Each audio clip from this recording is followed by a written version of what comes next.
Welcome to Hero Club.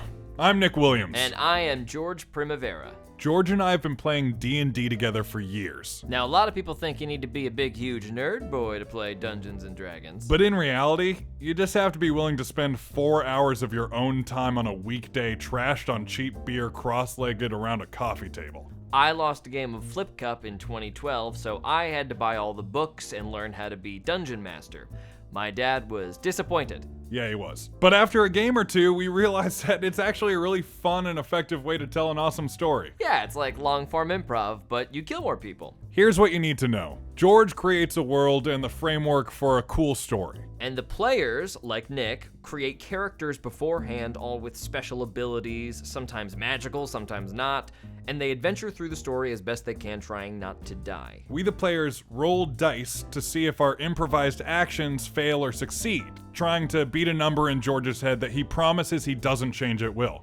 But at the table, I am God, my game, my rules. Okay, so it's as nerdy as you thought. You know what? Just fuck off, man. Whoa, okay. Fuck right off, All right, okay? Nick, maybe don't tell everybody to F off. And it's not that nerdy. I mean, we get rid of all that stupid math, and we add music and sound effects and stuff like that, so, you know, it's cool. Anyway, these stories do follow a linear plot, so if you want to know what's going on, start at the beginning of any season you like and have fun with it. Without further ado, welcome to Hero Club! Yeah! Luke 10:3.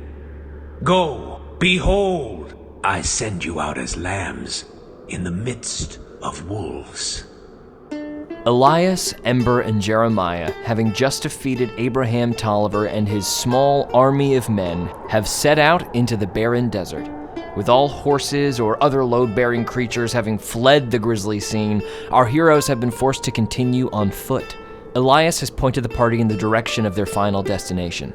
There are only a few days left before Lucifer attempts his dark ritual to regain power on Earth, and in order to get there in time, the trio must cut across miles of sand with no civilization in sight. Carrying multiple canteens of water lifted from Abraham's deceased men, the group journeys on. Jeremiah, having rapidly aged at the hands of Abraham Tolliver, armed with some of Lucifer's power channeled through a magical mechanical eye, is feeling pain he has never felt before in his joints and in his chest. The sun is unbearably hot. So, yeah, it might have seemed like seconds to all y'all watching, but I lived those 6 years in real time in my head. It feels just like a dream now, but I can still make it out. A porch, 2 kids, a wife, and peace. Was fatherhood as scary as you thought it was going to be? It had its ups and downs, but it also brought stability. I can't really explain the feeling of coming back out of that, realizing it was all fake. It was so real in the moment. Really did a number on my body, though. I am aching something awful. I'm sorry, Mr. Finch. That's all right, Elias. And Ember, I have you to thank for stopping the clock before I hit 89. If you even made it that far. I have lived pretty hard.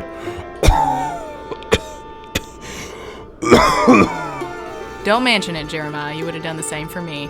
I have a question, Mr. Finch. I hope you don't mind me asking. Did you love them? Well, that's kind of the funny thing. The particulars are all kind of blurry to me now, but the love is the one thing I remember. Clear as day. I loved those kids. And I loved my life, no matter how much of a mirage in the desert it was. As the three continue on through the desert, they notice small outcroppings of grass starting to poke out from the sand. Probably a kind of weed or crabgrass, really resilient to the sun's heat. Well then, if you don't mind me saying again, maybe, despite its intentions and its falsehoods, it was a gift. I've been thinking, with everything that's happened, I don't believe we're going to live much longer. Success or not. So, Mr. Finch, for you to have 6 happy years, maybe it was a blessing of a life you never had. Small mercies. Well, shit, I'm on borrowed time anyway.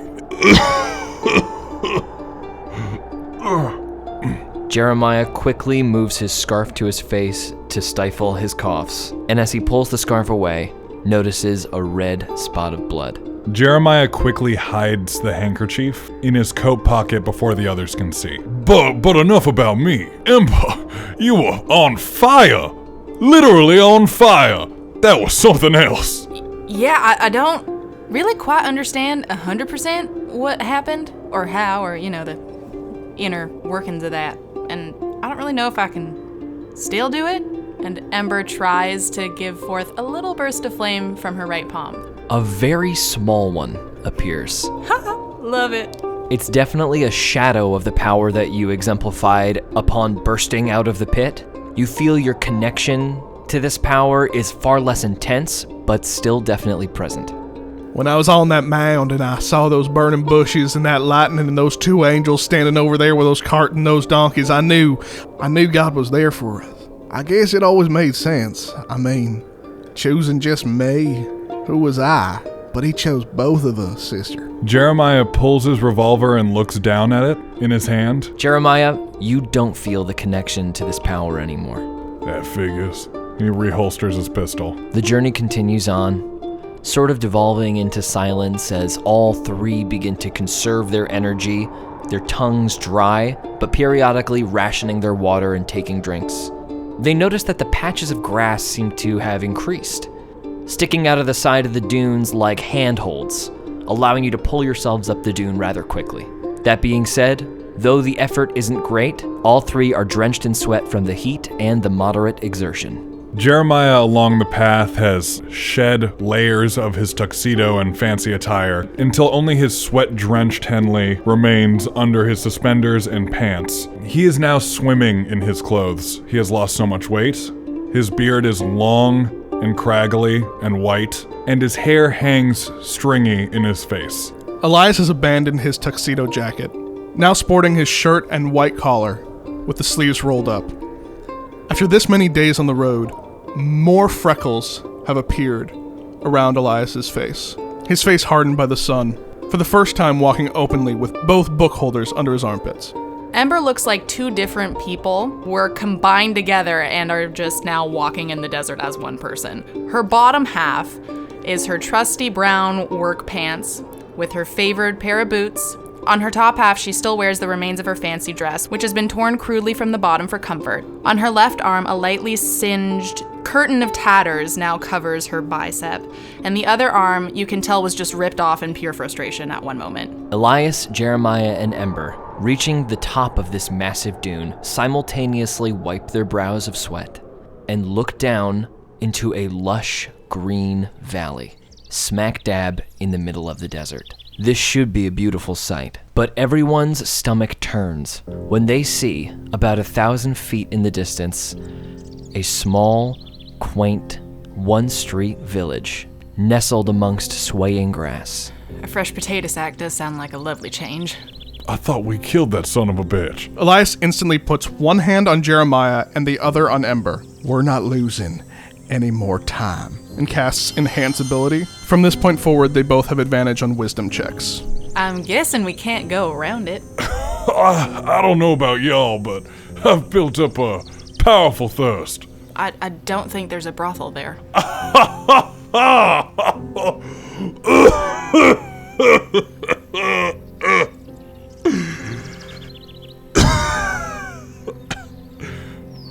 Good one. Well, should we go down there or wait for someone to come and get us? At the base of this apparently grassy dune, you see two people with their backs turned toward you pop up out of the tall grass, holding little woven baskets, as if they've been gathering something. Slowly, seemingly reveling in the beautiful weather, they begin to traipse back to the village. Ember looks at Jeremiah and Elias. Get down! They ready themselves. Can you both roll stealth checks for me, please? 8. 10. Both of them manage to get nestled in the grass deep. Ember looks down at the two figures at the bottom of the dune. Help, please! Help! The two figures turn around, look at each other. Can you roll a performance check for me, please?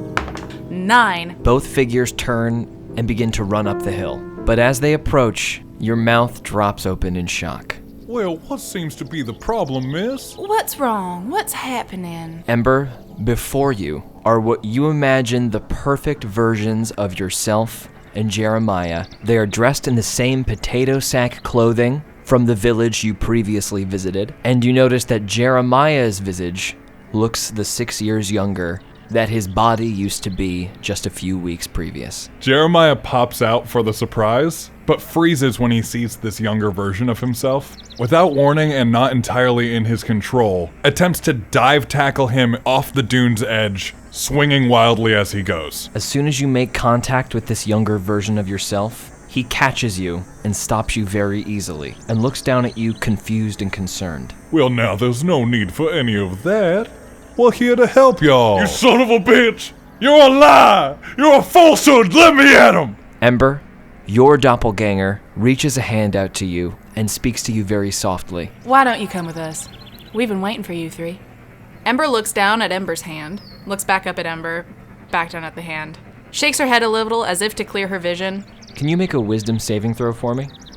16. Ember, while everything does appear physically in front of you, and you still see it all, you become aware of an odd energy in the air, and you can determine that this doesn't feel quite real.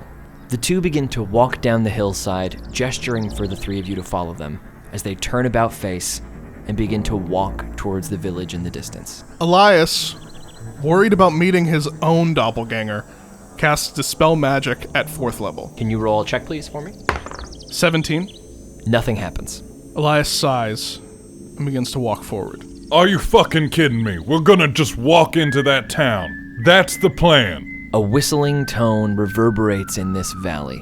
It appears that the source is the town, and even though the whistle seems quiet, you can hear it crystal clear. I mean, come on, guys. Fuck this. Let's just walk around. I'm with Grandpappy. Jeremiah goes to turn around to head back down the dune, and he sees a mirror image of the village behind him, with the two doppelgangers also walking towards the village. Well, that's all right. We'll just go around. And Jeremiah starts walking along the perimeter of the valley.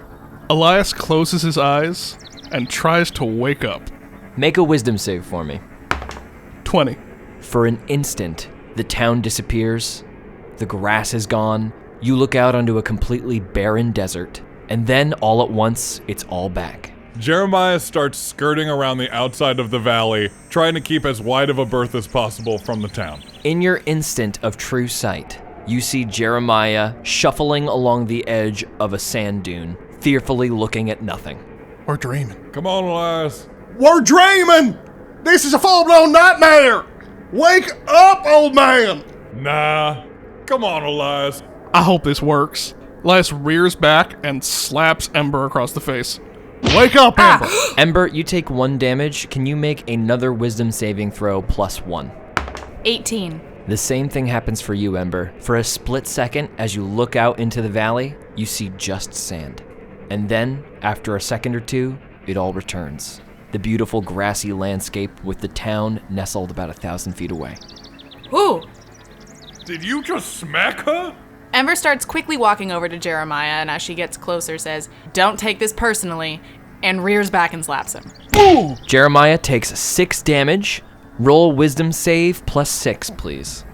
15. Ember has run up this grassy hill and smacked you in the face.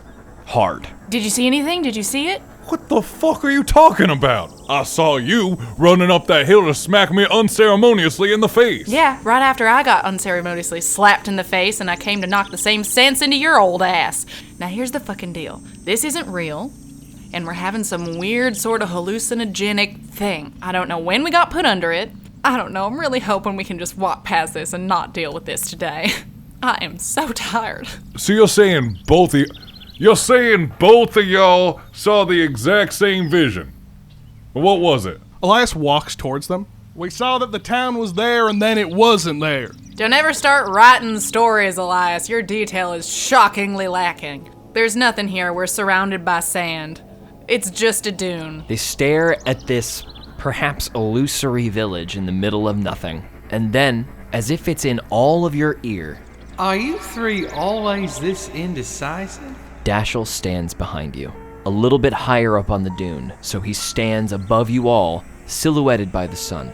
He looks exactly the same, but in his left arm, he cradles a small baby. Jeremiah looks at Elias and Ember. So you're telling me that they are not real?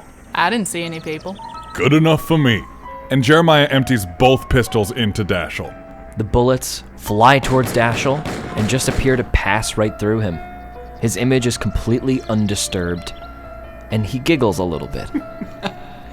I'm sorry. Did that hurt your feelings? Should I pretend at least?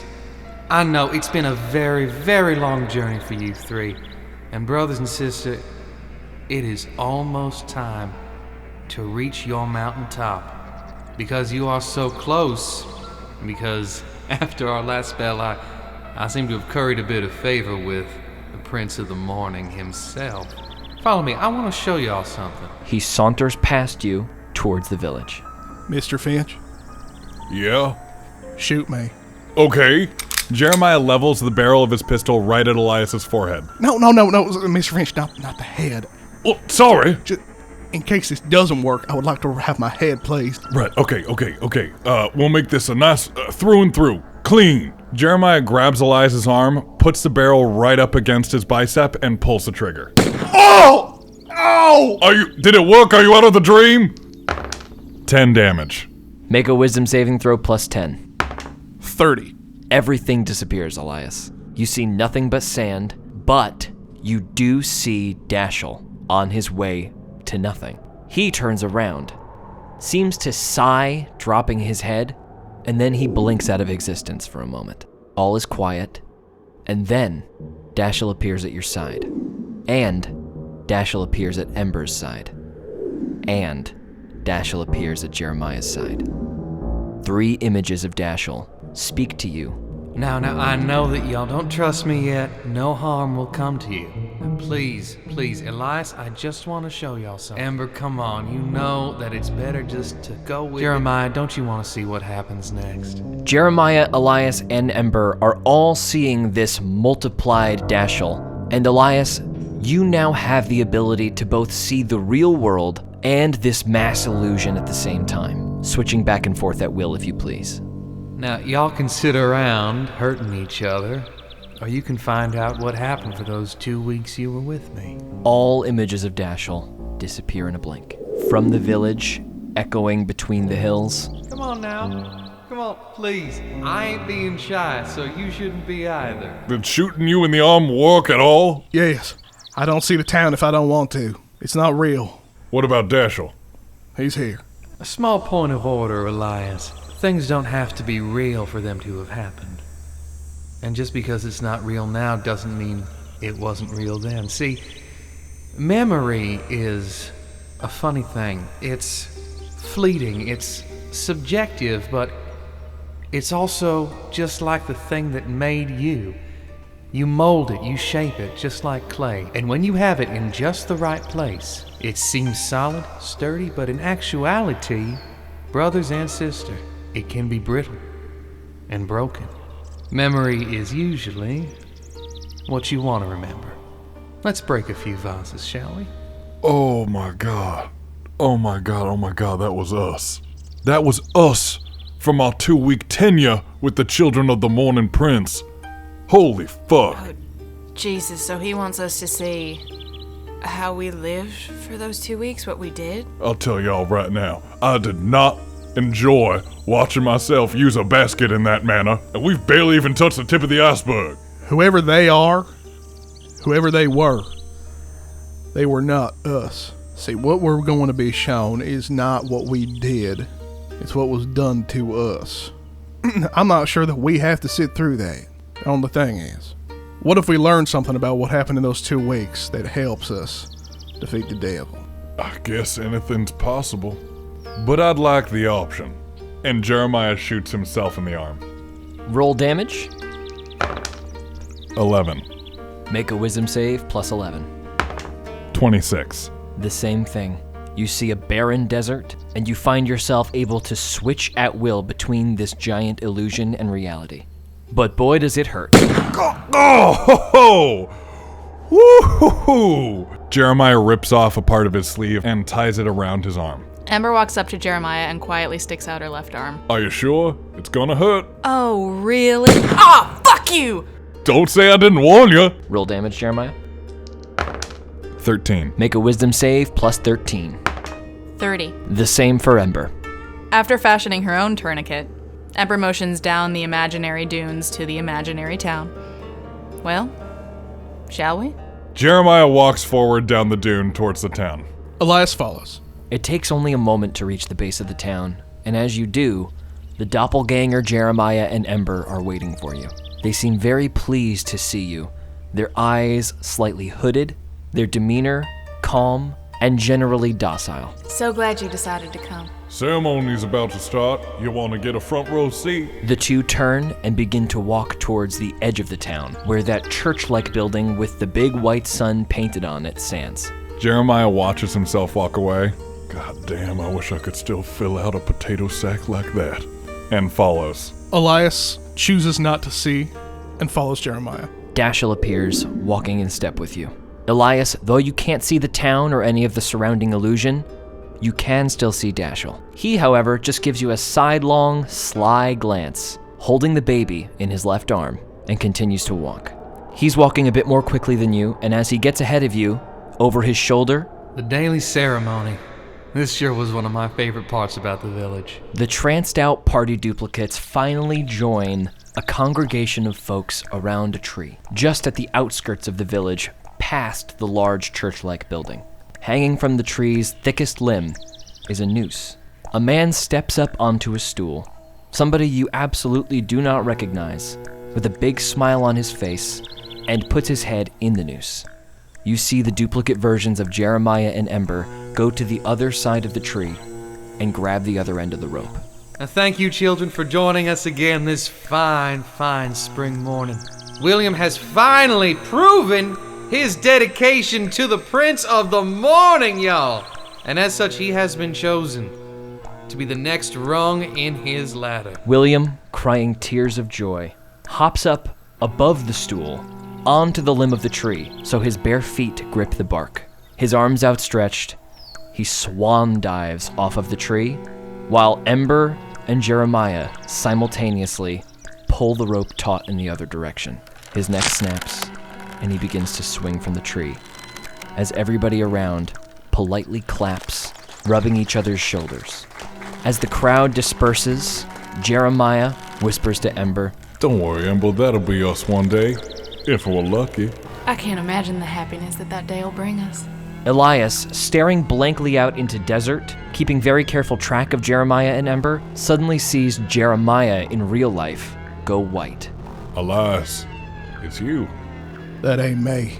Jeremiah, the duplicate version of Elias, appears to be tied up on the side of the big church-like building, his eyes rolled up into his head, muttering endlessly. Elias, I think you're really gonna want to see this. I do not need to see my torture firsthand, Mr. Finch. Thank you very much. Jeremiah walks towards the strung-up Elias. You can't make out anything he's saying, but as you lean down to inspect him a little closer, Dashiell leans down next to you, curiously looking at Elias. Oh, Elias, I thought I had turned your brain near to mush after what I put you through, but you were there, fighting me every second of it, just like you're fighting me now. It's okay. It'll be there for you when you're ready. Dashiell turns to you all, beaming. Look around you. Brothers and sister, look at all the sheep that you joined. And yet they were also the wolves, weren't they? At least this time.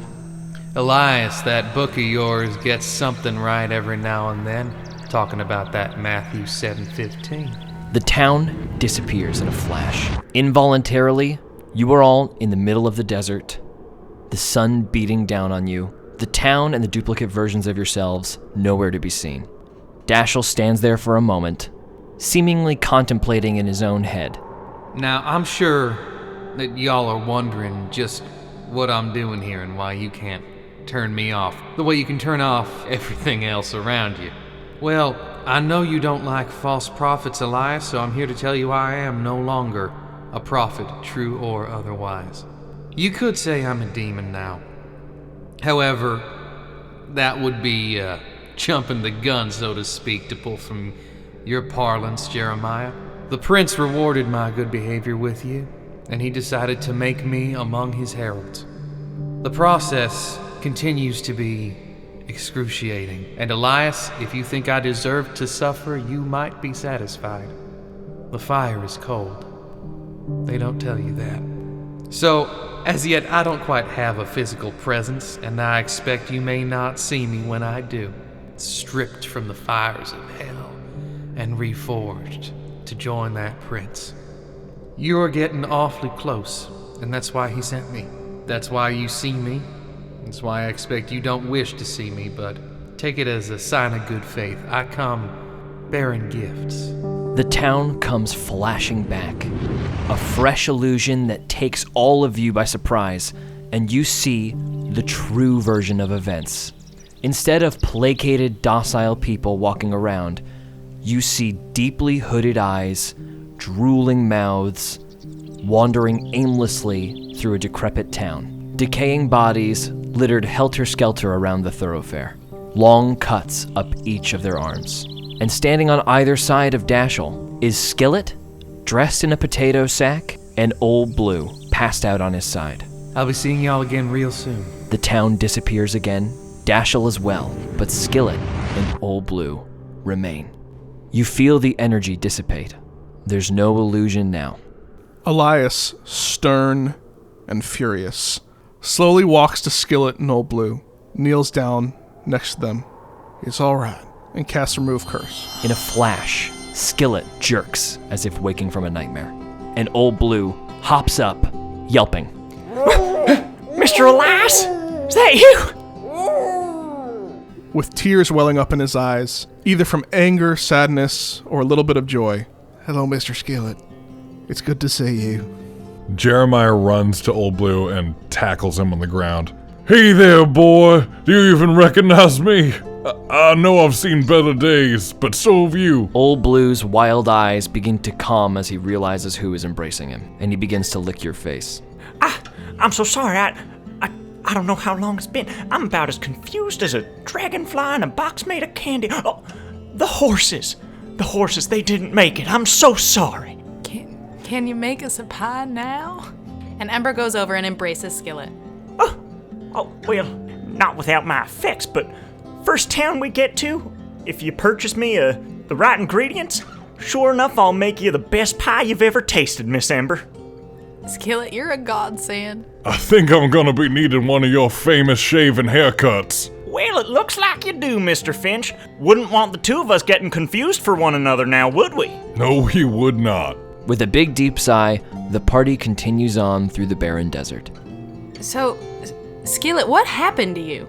Well, I went and got the horses like we agreed, planning to meet y'all downriver after your cruise. Sure enough, I made it down ahead of y'all, and shortly after I arrived at our agreed-upon meeting place, that son of a bitch Abraham Tolliver from the church showed up, only this time he had some sort of metallic eye, and he had new men, he had more men, 40 men this time, each armed to the teeth, and they took me captive and shot each of the horses in the head and just left them there. I'm so sorry, y'all. You gave me one job to do, and I used to be a stable hand and a wilderness guide, and I couldn't do neither correct. Well, that's alright, Skillet. That eye is tricky. It literally aged me 6 years. Oh, well, I wouldn't know it to look at you, Mr. Finch. Oh, fuck off. After hours of travel, the party relieved to be reunited with Skillet and Old Blue, who is trotting alongside Jeremiah. The sun begins to set, and the temperature begins to rapidly change to be very cold. Passing a cactus, Skillet runs up to it, begins hacking limbs off of it, and creates a makeshift fire pit just before the sun fully goes down. Gather round, y'all. If one of y'all can get a fire going, old Skillet can make you one hell of a singed cactus. A delicacy in old Mexico. Ember, would you do the honors? I'd be glad to. And Ember walks over to the makeshift fire pit, takes a moment of concentration, and puts her hands on either side of the kindling and lights it. Well, looks like you've picked up a few tricks since we parted ways, Miss Ember. The stars shine brightly overhead as the party, for the first time in a while, relaxes around the fire pit. The cactus dish tastes amazing despite its lack of seasoning. I do keep a box of salt in my beard, but I'm saving that for something special. And soon, it's all gone. Elias, who has been pensive and moody this entire time, speaks up. Why? Why what? Why all the theatrics? I mean, Lucy, he's put us through the ringer. At a certain point, you'd think that he would have gotten the message across. What is he trying to say? Elias, the hairs on the back of your neck stand up. You feel like you're being watched. You can't shake this feeling. Elias grabs the cross around his neck and casts Detect Good and Evil. Behind you, radiating like an oven, is the hot feeling of pure evil. As you turn your head, on top of a dune, you see a pair of bright yellow eyes. And even as you stare at it, another pair pops up next to it, and then another, and then another, and then 3 more. Hey, y'all, we are not alone. And Elias points to the eyes. As if it's a whisper in your ear. You killed my dog. And from all around you, massive, suburban-sized hellhounds stream down towards the campsite. Skillet unbuckles his leg, picks up a rock, puts it in the pocket of the leg, and buckles it in, making a makeshift mace, before hopping astride Old Blue.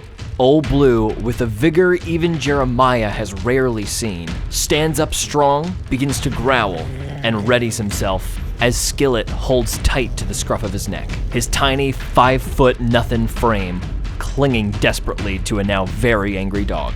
Just like in China. Ember gets down on her knees and bows her head. Lord, you blessed me once, and I would be very grateful if you would bless me again. Help us defeat these hellhounds. The response is not as strong as it was before, but you feel an overwhelming urge to grab your swords. As you unsheath them, they light on fire.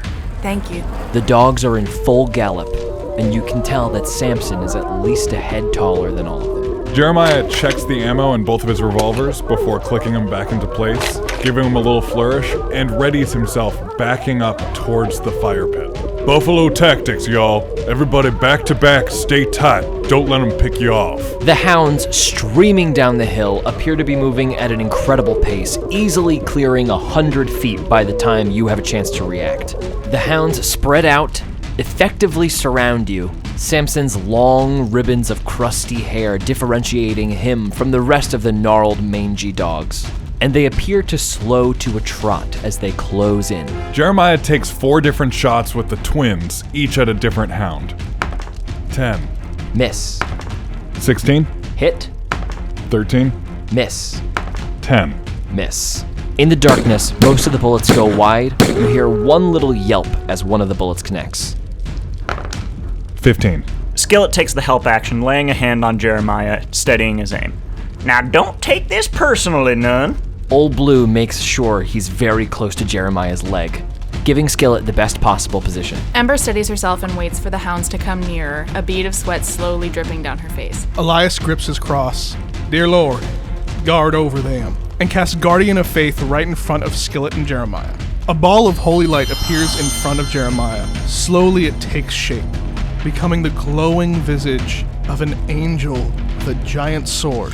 To everyone's surprise, this guardian spirit happens to look a lot like Elias. Beautiful, ripped, and confident at last. It winks at Jeremiah, turns towards the hellhounds, and readies itself. And Lord, watch over me too. And bonus action, cast out. The hounds have disadvantage on attacks against Elias. The hounds, closing in a circular formation, eventually stop about 15 feet short. Their paws dig into the sand, and then the dogs all drop their jaws. You see a small flame flicker in the back of their throats, and then 10 jets of flame shoot out like cobra venom at the party in the center. Everybody make 10 dex saves. Jeremiah takes 36 damage as fire singes his clothing. Elias takes 57 fire damage. Skillet takes 42 damage. Ember, taking the major brunt of the fire, takes 72 damage. You don't hear laughter, but you feel like you can see a smile creep across Samson's snout. Jeremiah sends 4 shots directly at Samson. 21, 18, 20, 20. 4 hits. 41 damage. And Jeremiah fans the hammer into the crowd of dogs. 19, 24, 10. 2 hits. Roll damage. 17 damage. When Jeremiah fans the hammer, one of the dogs yelps and pitches forward into the sand. Samson, upon taking 4 bullets himself, appears startled, begins to froth at the mouth, and resets himself, ready for a charge. Great shot there, Mr. Finch. Let's see if you can't do it again. And Skillet continues to support Jeremiah. Ember, enraged, rushes forward and starts attacking 2 of the hounds closest to her. 21, 16, 17, 19. 4 hits. 38 damage. Ember, rushing forward, manages to get one of her swords up and through the neck of one of the hellhounds, and with the other blade slashes open the hound's chest, leaving a blaze behind it. One of the hounds, dropping dead with blue flame exploding out of its orifices, sinks into the sand while the other recoils from its wound. Elias grabs his cross. Not today. And casts Mass Cure Wounds on the party. They heal for 27 points. The burn wounds on each individual party member begin to shrink and become less severe. 2 of the hellhounds are very distracted by this muscular, spectral Elias, its sword held aloft, and they dive with their maws open. One of the dogs, just ahead of the other, makes to bite for the angel, and then freezes in place as the sword seems to solidify magically through its brainstem. It shucks the dog off the sword with a quick flick. The angel then goes to its knees, holds the sword upward, and cuts the other diving dog lengthwise, splitting it open completely, the corpse impacting in the now blazing cacti fire. There are now suddenly 6 hounds, including Samson, around the fire. Staring into their horrific yellow eyes, you can see an intelligence not present in a normal dog, and through that intelligence, you can read fear. They are definitely realizing they've underestimated you. Samson gives several guttural barks, which seems to steal the dogs as they almost turn to run, and they begin to circle again, getting ready to dive at you. 2 hounds lunge at Jeremiah. The hounds try to keep a fair perimeter away from this angelic spectral creature Elias has created, but its reach is long and manages to scrape each of them as they pass. However, both hounds are still standing when they make it to Jeremiah and go to bite his legs. 10, 23. I'm going to expend 2 risk dice.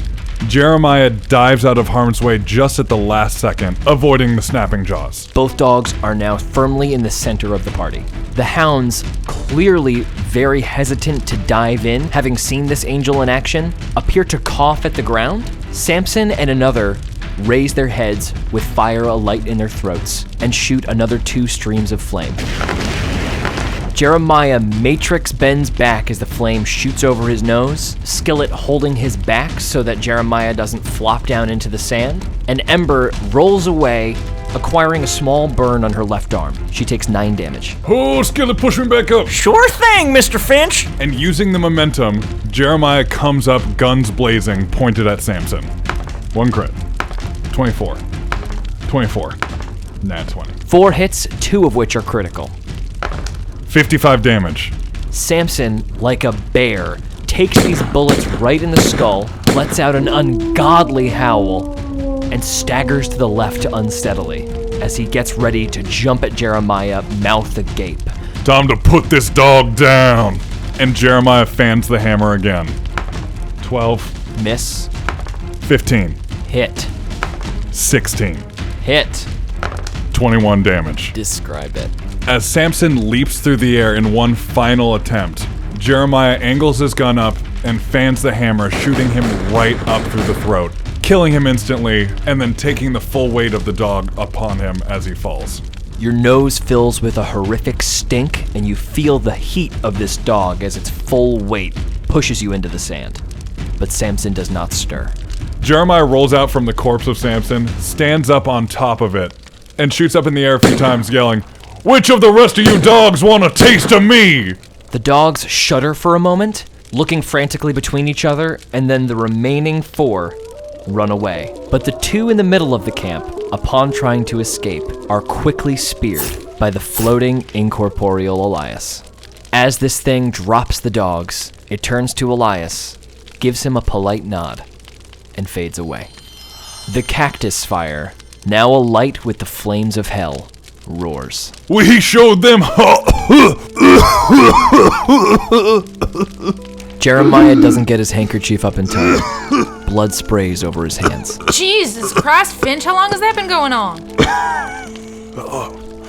Started this morning. Elias, can you do anything? Well, I mean, I have been doing stuff. If that didn't stop it, then I don't know. Let me take a quick look. Skillet looks inside Jeremiah's mouth before hanging his head and giving it a little shake. It's no use. My doctor days are too far behind me. Here, lie down a spell. Jeremiah lays down next to the fire. Just in case they come back. Lord, protect this here camp from all those who may try to enter. And for the next minute, begins casting magic circle. There's no physical effect, but Elias knows his prayer is answered.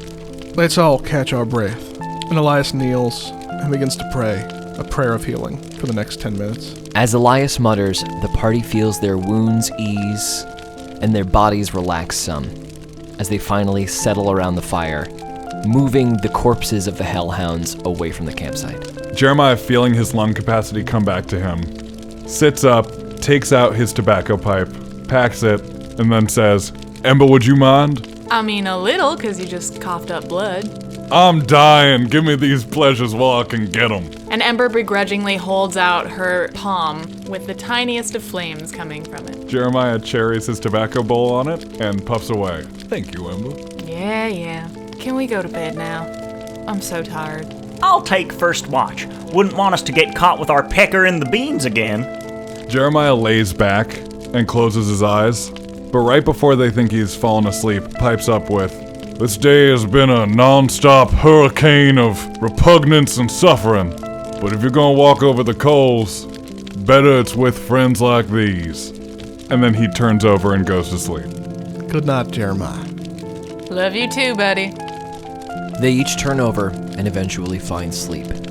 Hours later, they're woken up by the harsh, unforgiving sun torching their faces. Dusting the sand off, they all get to their feet and continue along Elias's trajectory. But barely a mile into walking, they spot Dashiell atop a dune, waving them up. Morning, y'all. Right up here. Come on, I got something for you. Come on. We killed your hellhounds, Dashiell. What more could you want? Oh dear, he sent those. I'm awful sorry. I tried to tell him not to. I certainly did. He's getting a little nervous between the five of us. Fuck off! Elias, language! That son of a bitch thinks the sun comes up just to hear him crow. Now, I don't want to make it seem like I'm not giving you a choice, but know that I'm not technically anywhere, and therefore, here's as good a place as any to bother you. What do you want? I want you to come see what I built for you. I think you might like what you see, Ember. Right. Let's get this over with. And Ember stalks off after Dashiell, not turning around to see if the others are following. Elias walks towards Dashiell, not breaking eye contact. You reach the top of the dune. Ember and Elias first, with Jeremiah and Skillet bringing up the rear. Welcome home. Ember, Elias, on the dune across, you see your childhood home atop a grassy hill. I sure do hope I got everything right. Excitedly, Dashiell begins to move down the dune and up the grassy hill, pumping his arms to get you to follow him. Come on. I swear to God, this is some of my best work. I swear to your God, Elias. I'm telling you, I'm just so beside myself. Elias grabs Ember's hand. I don't know what's going to be in there. Ember's facial expression has changed. Along with the slightly predictable air of nostalgia, a hard expression of resentment ends up settling on her face. That's fine. This place ain't real, and it wasn't a home to me anyway. Let's go. Oh man, don't you hate when awesome stories get interrupted? Hi, I'm George Primavera, and I do that every time. But I promise it's worth it, because I'm here to tell you where you can find tons of exclusive Hero Club content, including artwork, behind-the-scenes clips, and gorgeous PDFs designed by our friends at Mage Hand Press. Go to HeroClubPodcast.com and follow us on Instagram at HeroClubPodcast. Then hop on over to MageHandPress.com and take a peek at the Weird West Handbook, which will show you how to put your D&D party in a realm as weird and west as ours. Use the discount code ADVERSARY, ADVERSARY, to get 25% off. That's it. Bye, y'all. Thanks for listening. The five of you reach the door, noticing once again that the sand is no longer sand, but a hard dirt ground with lush green grass underfoot. Oh, it's just like you remember, isn't it? Well, go inside. It is all in there. The creaky door, the hallway clock, the red tablecloth. Elias, you remember it being blue, don't you? I guess you must have more memories of this place. I'm sorry, Ember. In the kitchen, the red tablecloth wavers and changes to blue. Ember, you suddenly also remember it being blue. I am very sorry, you two. That is just an awful shade. You know what? Let's just say that the tablecloth was white. Isn't that better? Everybody suddenly remembers it being white, including Elias and Ember. Jeremiah, you suddenly realize you remember this entire house, tablecloth included. Well, Jeremiah, I didn't think it would be fair to give them this gift and exclude you from it, so I put some memories in there for you. The party stands frozen in the middle of the kitchen of Ember and Elias's childhood home. It's incredibly quaint. A beautiful backyard can be seen out through the window. Even as you peek back from where you came, you see no desert, only hilltops. It smells the same. Jeremiah, you who have not really ever known a true home, fight off feelings of comfortability, aware that the situation is still uneasy. It's easy to remember these sort of things. The happy things. The comforting things. Ain't nothing wrong with that. They make us feel good. It's when I put in the bad things that it just gets a little more difficult. The mind just rejects it. You'll see what I mean. Take a look. With a wave of his hand, you all feel a blast of energy shake the room. Everybody make an intelligence save. 13. 17. 4. 15. All at once, all four of you feel like you're drowning. You all look at each other wide-eyed, trying to gasp for air, but you're completely unable to. You feel your limbs moving slowly as if you are completely underwater. And then suddenly, you're no longer in this house. You're deep under the ocean. You see the sun shining down through the water. Darkness begins to eat at the corner of your eyes, and you slowly lose consciousness. And then you snap back to reality, or this altered reality, and you're still back in the middle of the kitchen. That's awful. I mean, that is truly awful, and I am aware of the effect. Sometimes the body has to catch up when it's such a physical memory. Let's try again, shall we? Make another intelligence save. 11. 7. 15. 14. Elias, you feel no effect, but the other three go very quiet for a moment, as if staring at something truly gruesome. Jeremiah, Ember, Skillet, you're suddenly deep in the desert. A big stone slab marked with bullet scuffs and covered in blood lies in front of you. A man standing up against the stone slab, his hands tied behind his back, his mouth gagged, shakes his head furiously as 10 men, about 40 feet out, raise rifles, fire, and the man drops.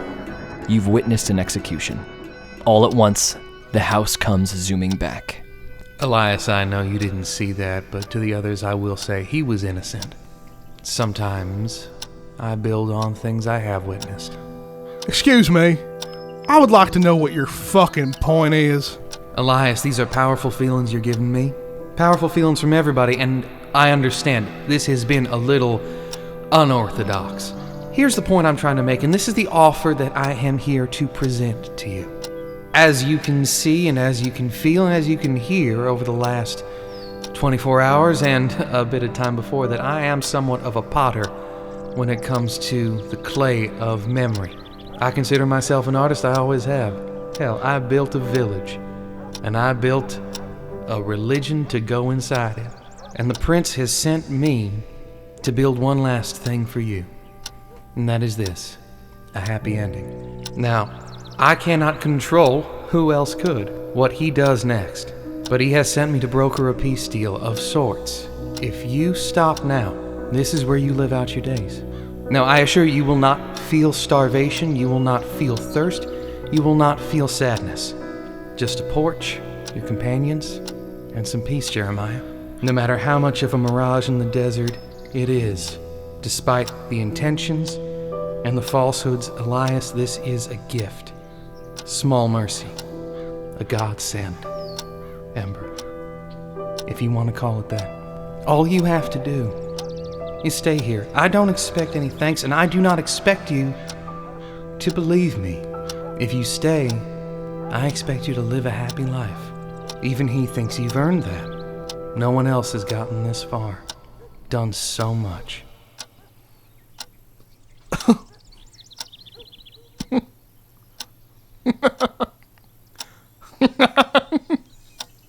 He's scared, ain't he? Dashiell is stone-faced suddenly.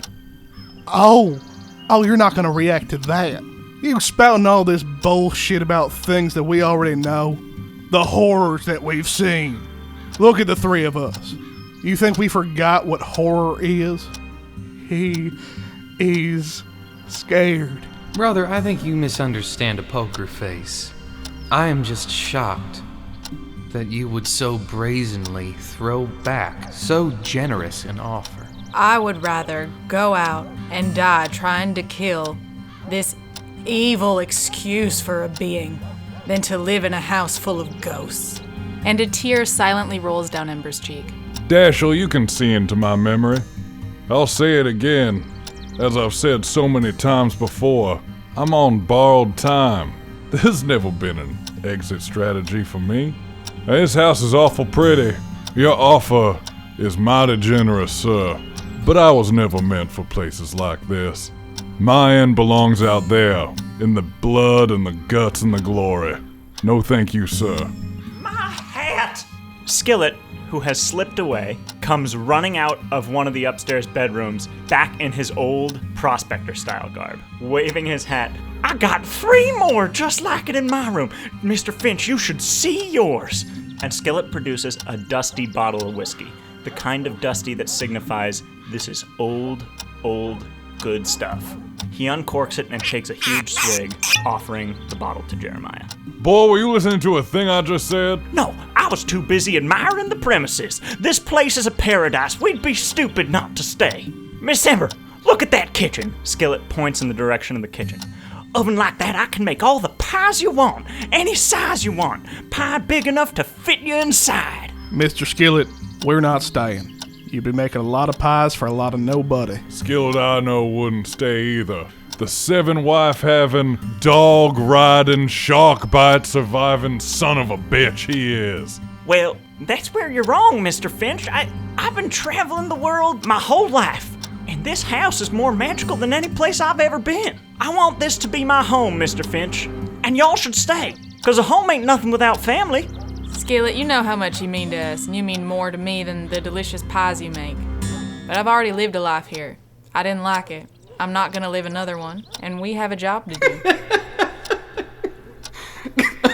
Oh, don't mind me, nothing sinister about this. I'm just enjoying myself.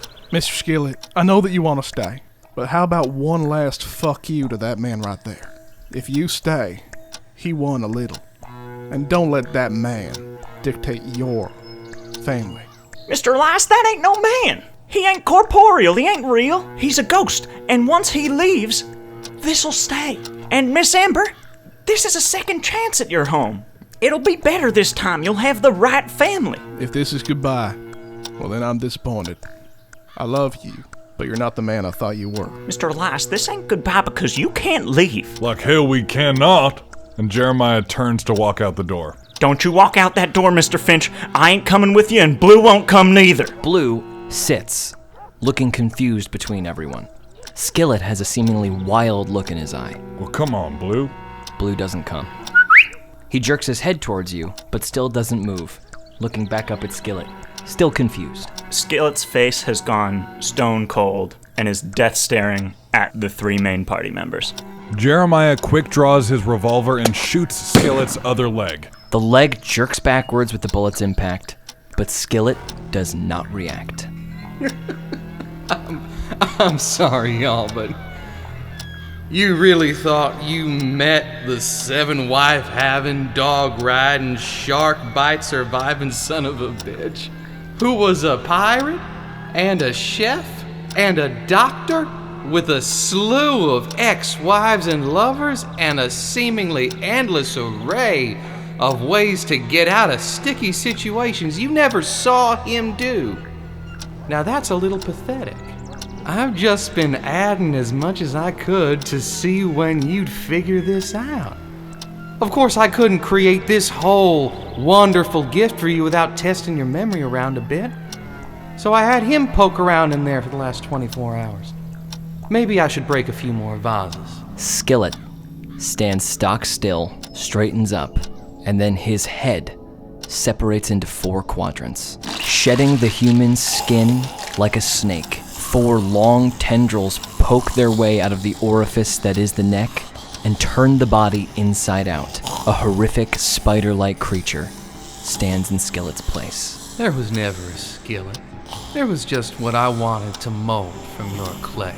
The memories shoot through your head as you remember everything correctly. You never meet Skillet in Trunks Camp.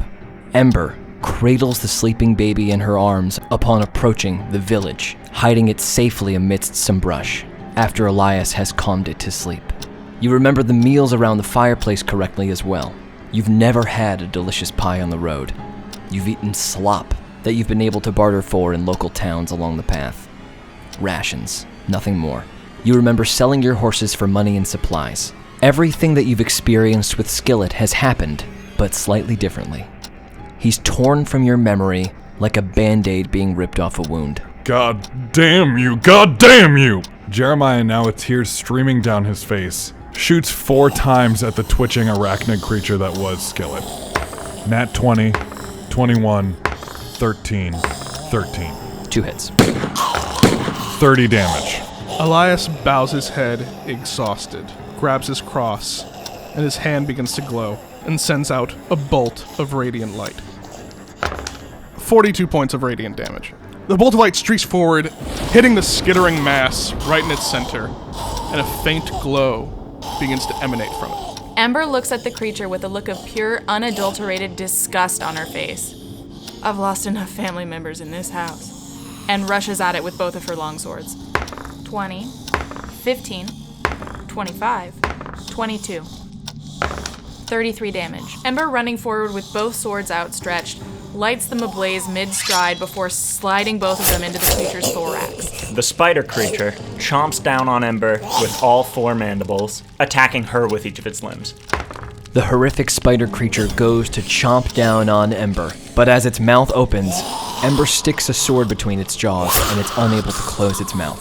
Horrifically battered, caved in places, the spider backs up against a wall. It seems to crawl up the wall, covering the entirety of a whole array of cabinets, and then you see the top of this center body is a giant mouth with a spiral of teeth. With a flash and a pop, you see Skillet again. Everybody make a charisma save. 20. 16. 4. Ember and Elias freeze. It's Skillet. The Skillet they love. The Skillet they know from days and days on the road together. He puts his hands up and begins to plead. What are y'all doing? Don't hurt me. Don't hurt old Skillet. I ain't sure exactly what's happened, but let's just put it behind us. I'll make y'all a nice big pie. Jeremiah walks up, puts the barrel of the revolver right up to Skillet's face, and pulls the trigger until it clicks. You'll be happy as a beaver dressed as a... On the first shot, the form immediately reverts back to its horrific spider nature, screeches one time in Jeremiah's face, and then Jeremiah proceeds to put the arachnid down permanently. There's a twitch, its leg jerks, and then it's completely still. You hear slow clapping. All right, now, so you got me. He was gonna do that as soon as I left and y'all were happy. Can you blame me for trying?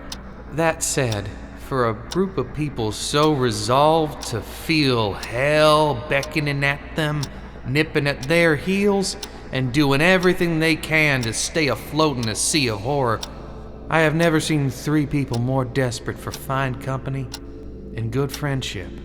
So desperate for just an ounce of joy. Isn't that interesting? Jeremiah runs over and hugs Old Blue. Your arms pass through. It all just seems so solid until the cracks start to form. Of course, I don't always make things up from whole cloth, as I have said. Sometimes it helps to build on real memory, on the real clay that formed you. So rest assured, Blue was there. Old Blue was faithful to you right up until the moment Trunk fed him to Samson. I know it seems that you remember things differently, but just give it a minute. The truth rocks Jeremiah. As you look back on your memory of Trunk's death, rather than Old Blue biting Trunk's throat out, Jeremiah, you remember yourself, standing over a kneeling Trunk, his face caved in, you pulling back the hammer and whispering, "You killed my dog," and pulling the trigger. And here's where I take my leave of you. I think it's been clear just what he's capable of. Dashiell walks over to a kneeling Jeremiah, leans down next to him, and goes for a mockingly comforting hug. But as soon as his hand touches Jeremiah's breast pocket, he recoils. He has touched the Reaper bullet, and you see Dashiell's hand burning like ash as he shakes it, staggering back, shocked. Jeremiah is openly weeping now. Reaches into his breast pocket and pulls out the Reaper bullet. "Oh, I'm sorry. Was that because of this little thing?" And he playfully jabs at Dashiell one more time, this time in the shoulder with it. His shoulder begins to burn. "Oh, I'm so sorry. Does it hurt to be played with? To be fucked with?" Jeremiah grabs Dashiell's crotch roughly with the bullet still in his palm. While Dashiell is mid-scream, Jeremiah shoves the bullet into his open mouth and shuts it closed with his palm, holding it there. As Elias sees Dashiell begin to disintegrate, he smiles. "I can't rightly tell 'cause of that poker face you got going on, but do tell me, brother, are these flames cold?" Dashiell's corporeal now, even though his skin is flaking off as soon as it becomes touchable. Jeremiah has him locked in a death grip, his hand firmly clasped over Dashiell's mouth. "Oh, I am so sorry, sir. I did not realize that bullet would cause you such discomfort. Allow me to retrieve that for you." Jeremiah extends the hidden blade in his wrist and slowly pushes his entire hand into Dashiell's stomach and up until he finds the bullet. Around Jeremiah's hand, a wild-eyed, eye-rolling Dashiell eventually disintegrates, leaving a pile of ash behind. Jeremiah, holding the Reaper bullet between 2 fingers. Jeremiah stares at the Reaper bullet in his hands for just a moment and then collapses on the floor, beside himself with grief. He doesn't make any noise, he just kind of sits and stares, tears flowing down his face, and slowly but shakily puts the Reaper bullet back into his breast pocket. The house around the 3, like the bottom of a Jenga tower being pulled out, collapses in small rectangular segments into the sand. And as each piece of material connects with the ground, it returns to sand. The 3 kneel atop a hill in the middle of the desert. Ember goes up to Jeremiah and gingerly places her arms around him, hugging him and sharing his grief. Elias joins. Mom's last words were Mary Elizabeth. Now that's a fucking memory. Ember starts openly weeping into Jeremiah's shoulder, as her other hand slowly reaches around and grabs Elias's. "I always felt bad about leaving her, but you all are my family now." The sun beats down on the huddled trio on top of a dune in the middle of nowhere. They shake collectively with the sobs of their friends and memories lost. The emotional exhaustion settles in their bones as they all look to the horizon, anxiously anticipating what awaits them. Lightbringer,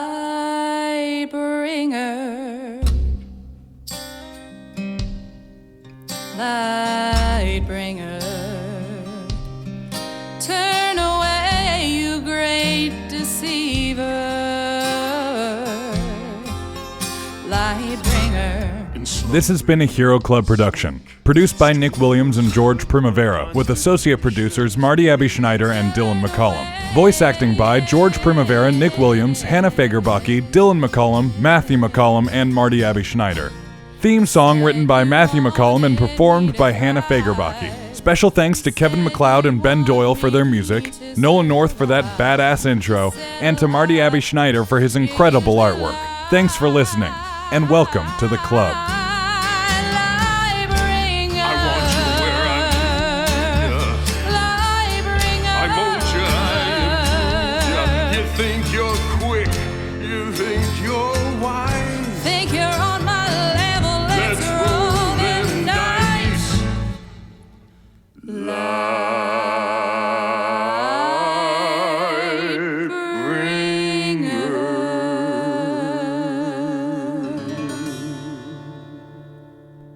This is our mid-ad. La Croix. On a nice day when you don't quite know what you want. Have the bare minimum. Why have... La Croix. Why Flavored? La Croix. I'll fucking kill for it.